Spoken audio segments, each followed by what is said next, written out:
For the past 8 years, the number of Israeli civilians within the range of rocket terror has grown to approximately 1 million people living under a constant threat of over 10,000 rockets and mortars. In 2005, the Israel Defense Forces withdrew completely from every last millimeter of the Gaza Strip, giving the local population an opportunity to take their destiny into their own hands. Despite this, upwards of 7,940 rockets and mortars continued to be fired at Israel. In July 2007, Hamas took control over the Gaza Strip. In the year 2008 alone, 2,735 rockets and mortars were fired at Israel, leading the Israeli government to order the IDF to carry out Operation Cast Lead. This three-dimensional model is based on intelligence and other findings gathered in the field during Operation Cast Lead. It gives an example of the complex battlefield in which the IDF soldiers fought, and shows the way in which Hamas made use of the local uninvolved civilian population as human shield.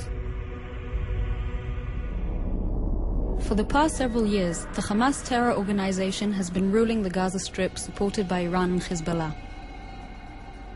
For this entire period, thousands of rockets and mortars have been fired at Israeli civilians. Hamas invests much money and efforts to build terror infrastructure in civilian areas and underground throughout the Gaza Strip. Hamas has developed sophisticated smuggling methods. For several years, Hamas has been digging tunnels under the Sinai-Gaza border in order to smuggle weapons, ammunition, and explosives, all supplied by Iran. Hamas has camouflaged the openings of these tunnels under the guise of civilian housing, factories, greenhouses, and mosques. Tons of explosive materials, powerful explosive devices, rockets, RPGs, grenades, assault rifles, missiles, and anti-tank rockets have all been smuggled through these tunnels and stored in these civilian homes, mosques, schools, and hospitals. Hamas built its training camps and placed rocket launching sites, explosive devices, and snipers nearby medical centers, schools, and other public buildings to gain immunity while taking advantage of the local population as human shields. Hamas used the large open spaces in mosques in order to store weaponry in opposition to international law, and has in such a way turned these locations into battle zones.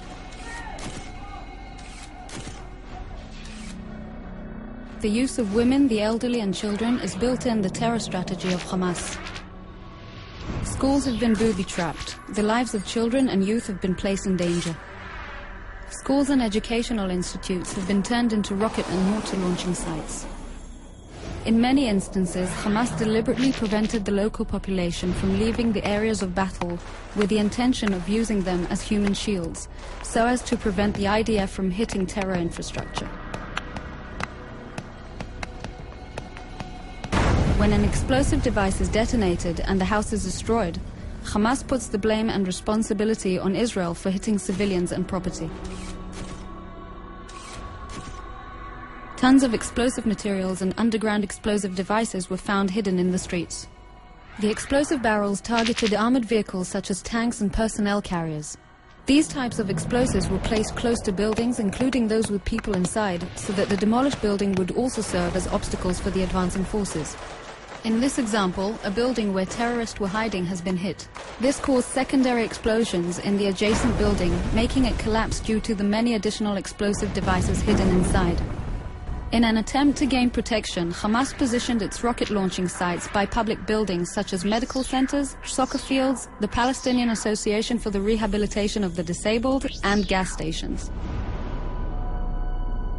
Hamas chose the place and the tactic of using uninvolved civilians as human shields.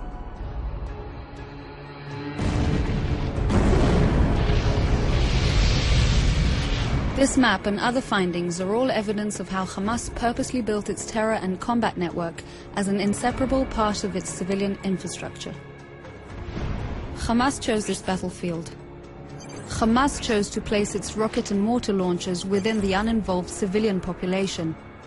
Hamas chose to build its fortifications and place its explosive devices and snipers deliberately between buildings in which people were hiding.